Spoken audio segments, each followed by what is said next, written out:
শুভেচ্ছা আমন্ত্রণ খেলাধুলা নিয়ে ইন্ডিপেন্ডেন্ট টেলিভিশনের নিয়মিত আয়োজন যত খেলায়, সাথে আছি মোহাম্মদ নাজিম। শুরুতে জানাবো শিরোনাম। বিশেষ সুরক্ষা বলয়ে কাল থেকে শুরু টাইগারদের স্কিল ক্যাম্প, 27 সদস্যের স্কোয়াড ঘোষণা বিসিবির।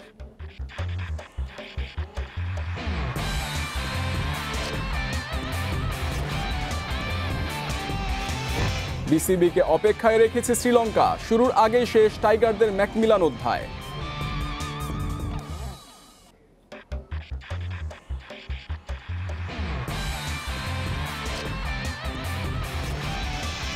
উদ্বোধনী আয়োজন ছাড়াই শুরু করোনাকালের আইপিএল, প্রথম জয়ের খোঁজে মুম্বাইয়ের চ্যালেঞ্জ চেন্নাই।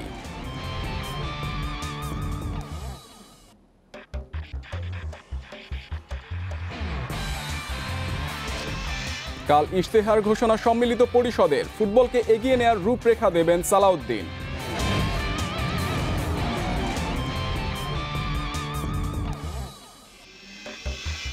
এতক্ষণ শুনছিলেন শিরোনাম, এবার বিস্তারিত। শুরুতেই ক্রিকেটের খবর। মিরপুরে কাল থেকে শুরু টাইগারদের স্কিল ক্যাম্প, ইতিমধ্যে 27 সদস্যের স্কোয়াড ঘোষণা করেছে বিসিবি। শেরেবাংলা স্টেডিয়ামে সুরক্ষা বলয় তৈরিতে শেষ মুহূর্তের ব্যস্ততা বিসিবির। প্রধান চিকিৎসক দেবাশিস চৌধুরীর তত্ত্বাবধানে হচ্ছে সব প্রক্রিয়া। জৈব সুরক্ষা বলয়ে ঢুকে পড়ার আগে এটাই সবশেষ অপরাহ্ন মিরপুরে। সিরিজ এখনো চূড়ান্ত হয়নি, তাতে কি ক্রিকেটে ফেরার জন্য যা যা করার করে রাখছে বিসিবি। আন্তর্জাতিক ক্রিকেট না হলে ঘরোয়া আয়োজনের সুযোগ তো থাকছেই। বায়ো বাবলে দলীয় অনুশীলন শুরুর আগে শেষ মুহূর্তের আনুষ্ঠানিকতা বিসিবিতে। করোনা পরীক্ষায় উত্তীর্ণ সব গ্রাউন্ডসম্যান, অনুশীলন সহকারী, কর্মীরা এখন থেকে পাকাপাকিভাবে থাকবেন হোম অফ ক্রিকেটে। শুক্রবারের কোভিড পরীক্ষার পর পাওয়া গেছে সবুজ সংকেত। উত্তীর্ণ 18 ক্রিকেটারের টিম হোটেলে উঠে যেতে এখন আর কোনো বাধা নেই। স্কিল ক্যাম্পের জন্য 27 সদস্যের স্কোয়াডে রাখা হয়েছে করোনা পরীক্ষায় পজিটিভ হওয়া সাইফ হাসানকে। আমরা প্রতিটি খেলোয়াড় এবং সাপোর্ট স্টাফদেরকে দফায় দফায় পরীক্ষা করার মাধ্যমে এবং তাদের শরীরে কোভিড-19 সংক্রমণের অনুপস্থিতি নিশ্চিত হয়ে আমরা তাদেরকে এই বায়োসিকিউর বাবলের মধ্যে নিয়ে এসেছি এবং শ্রীলঙ্কা সফরের আগ পর্যন্ত আমরা এই বায়ো বাবলটাকে মেনটেন করার চেষ্টা করছি। টিম হোটেলে উঠে যাবার পর অন্যরকম চ্যালেঞ্জ মুমিনুলদের সামনে। সুরক্ষা বলয় রক্ষা করতে অনুসরণ করা হবে বিশেষজ্ঞদের পরামর্শ। আলাদা কক্ষে রাখা হবে সবাইকে। ক্রিকেটারদের ফ্লোরে নিষিদ্ধ করা হয়েছে জনসাধারণের প্রবেশাধিকার। হোটেল থেকে মিরপুর, আবাস এবং অনুশীলন দুটি পর্বই সম্পন্ন হবে সুরক্ষা বলয়ের ভেতরে।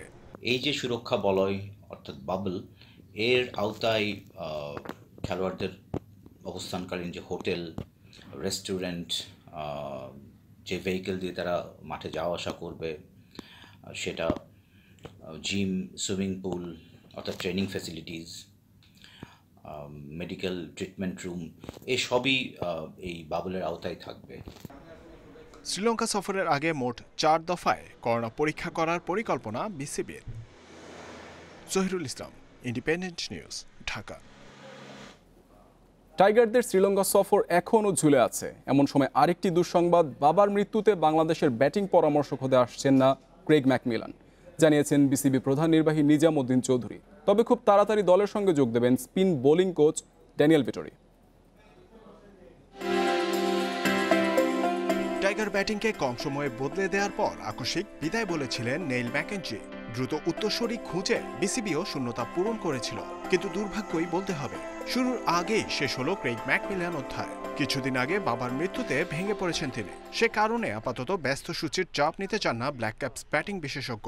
তার অনুপস্থিতিতে কম সময়ে নতুন বিশেষজ্ঞ নিয়োগ দেওয়ার বড় চ্যালেঞ্জ বিসিবির সামনে। বর্তমান পরিস্থিতিতে ওনার মানসিকভাবে উনি প্রস্তুত না, সেই জন্য আপাতত এই সিরিজে আসা ওনার পক্ষে সম্ভব হচ্ছে না। ইটস টু আর্লি আমাদের জন্য, খুব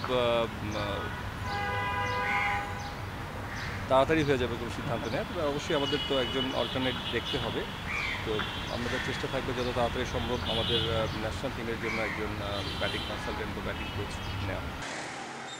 এদিকে 7 দিন নাকি 14 কোয়ারেন্টাইন ইস্যুতে আলোচনা আর নেই দুই বোর্ডের টেবিলে। লঙ্কান স্বাস্থ্য মন্ত্রণালয় আর টাস্ক ফোর্সের বৈঠকে যখন নির্ভর করছে অনেক কিছু, তখন নিজস্ব কর্মপন্থায় এগিয়ে যাচ্ছে দুই বোর্ড। ভেন্যু আর অনুশীলন ইস্যুতে সম্মত প্রায় দুই পক্ষ। লঙ্কা সফরের যত অনিশ্চয়তা এখন কোয়ারেন্টাইন ইস্যুতে। আমরা যতটুকু জেনেছি বা আমাদের শ্রীলঙ্কা বোর্ড যতটুকু জানিয়েছে যে আমাদের বিষয়গুলো তারা তাদের সংশ্লিষ্ট যে অথরিটি আছে তাদের সাথে বসেছে and they are a good meeting. আমরা আশা করছি যে তাদের কাছ থেকে আগামী 2-1 দিনের মধ্যে হয়তো একটা রিভাইজড হেলথ গাইডলাইন বা প্রোটোকল হয়তো আমরা পাবো। ম্যাকমিলান না আসলেও স্পিন বোলিং পরামর্শক ড্যানিয়েল ভেটুরিকে নিয়ে কোনো সংশয় নেই। 2-1 দিনের মধ্যে হয়তো দেশে ফিরবেন মিরাজ তাইজুলদের বোলিং গুরু। জহিরুল ইসলাম, ইন্ডিপেন্ডেন্ট নিউজ। এবার জানাবো আইপিএলের খবর। উদ্বোধনী ম্যাচে মুম্বাইয়ের দেয়া 163 রানের টার্গেটে ব্যাট করছে চেন্নাই। এখন পর্যন্ত ধোনির দলের সংগ্রহ 4 উইকেটে 134 রান। মুম্বাইয়ের দেয়া 163 রানের জবাবে নড়বড়ে শুরু চেন্নাইয়ের। মুরলী বিজয়, শেন ওয়াটসনের দ্রুত বিদায়ে চাপে পড়ে ধোনির দল। পরে দলকে কক্ষপথে রাখেন ডুপ্লেসিস ও আম্বাতি রাইডু। এক প্রান্ত আগলে 50 করেন রাইডু। এর আগে ডিকক ও রোহিত শর্মার ব্যাটে সতর্ক শুরু মুম্বাইয়ের। 12 রানে রোহিতকে ফেরান পিয়ুষ চাওলা। ডিকক থামেন 33 রানে। রানের চাকা সচল রাখেন হার্দিক পান্ডিয়া, সৌরভ তিওয়ারি জুটি। 42 রানে তিওয়ারি কাটা পড়েন জাদেজার বলে। লুঙ্গি এনগিদি নেন 3 উইকেট আর 2 উইকেট শিকার রবীন্দ্র জাদেজার।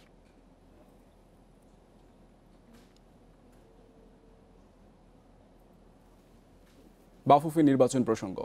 কাল ইশতেহার ঘোষণা করবে কাজী সালাউদ্দিন নেতৃত্বাধীন সম্মিলিত পরিষদ। এবারও তৃণমূল ফুটবলে সর্বোচ্চ গুরুত্ব রাখার প্রতিশ্রুতি দিয়েছেন প্রার্থীরা। বলছেন বয়সভিত্তিক দল নিয়ে দীর্ঘমেয়াদী পরিকল্পনার ফল দ্রুতই পাবে দেশের ফুটবল। নির্বাচন এলেই ফুটবলের উন্নয়নে নানা রকম প্রতিশ্রুতি দিয়ে প্রার্থীরা ভোটের মাঠে থাকেন সরগরম। কিন্তু আদতে সেসবের কতটুকু বাস্তবায়ন ঘটে? সবশেষ 2016 নির্বাচনে কাজী সালাউদ্দিনের সম্মিলিত প্যানেল দিয়েছিল 25 দফা ইশতেহার। প্রতি বিভাগে ফুটবল টার্ফ, আন্তর্জাতিক মানের ফিটনেস সেন্টার, খেলোয়াড়দের বীমা ব্যবস্থা চালুসহ নানা কিছু ছিল তালিকায়। কিন্তু বাস্তবে পূর্ণতা পায়নি সেসব। আরেকটি নির্বাচন যখন দ্বারপ্রান্তে, তখন আবারও ইশতেহার নিয়ে ব্যস্ত কাজী সালাউদ্দিনের সম্মিলিত প্যানেল। তৃণমূল ফুটবল সর্বোচ্চ গুরুত্ব পাচ্ছে ইশতেহারে। থাকবে বয়সভিত্তিক দল নিয়ে দীর্ঘমেয়াদী পরিকল্পনা।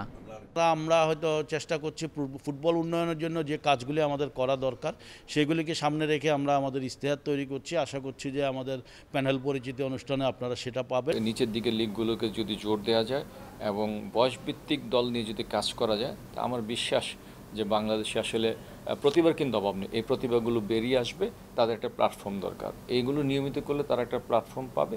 এই প্ল্যাটফর্মটুকু পেলে আমার বিশ্বাস যে বাংলাদেশে খেলার কোনো সংকট থাকবে না। আগের ইশতেহার সার্বিকভাবে বাস্তবায়ন না হওয়ার পেছনে স্পন্সর সংকটকেই বড় করে দেখছেন সম্মিলিত পরিষদের প্রার্থীরা। ইশতেহারে আবার সব জায়গা বিষয়গুলো আপনি যে একেবারে বাস্তবায়ন করা কোনো কোনো ক্ষেত্রে কঠিন হয়ে যায়, কারণ পরিবর্তিত পরিস্থিতিতে হয়তো অন্য সিদ্ধান্ত নিতে হতে পারে। এখন ফুটবলের কিন্তু একটা ভিত্তি তৈরি হয়েছে। এই ভিত্তি থেকে যদি আমরা এগিয়ে নিতে পারি, এটাই হবে আমাদের ক্রেডিট, এটাই হবে আমাদের কিছু করার সুযোগ। প্রার্থীরা বলছেন সফলভাবে বাস্তবায়নের লক্ষ্য নিয়েই সাজানো হয়েছে কাজী সালাউদ্দিনের নির্বাচনী ইশতেহার। Abidur Rahman, independent news, Dhaka. European গণমাধ্যমের শিরোনামে 3 বিগ ট্রান্সফার। দলবদল করেছেন থিয়াগো আলকান্তারা, গ্যারেথ বেল ও গঞ্জালো হিগুয়েন। মিডফিল্ডে শক্তি বাড়াতে বায়ার্ন মিউনিখ থেকে আলকান্তারাকে দলে টেনেছে লিভারপুল।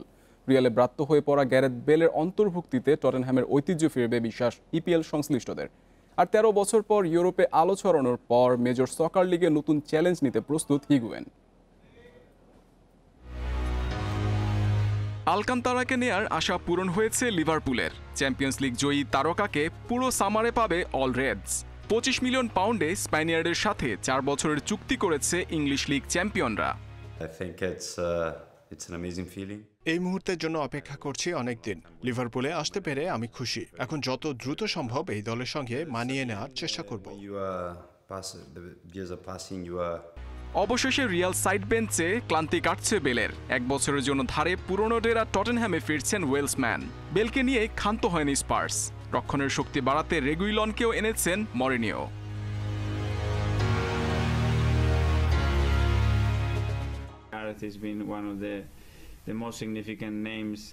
বেল আগেও নিজেকে টটেনহ্যামে প্রমাণ করেছে। বাকি সব দলের জন্য চ্যালেঞ্জ বাড়লেও ওর ফেরা প্রিমিয়ার লিগের দর্শক আগ্রহ বাড়াবে।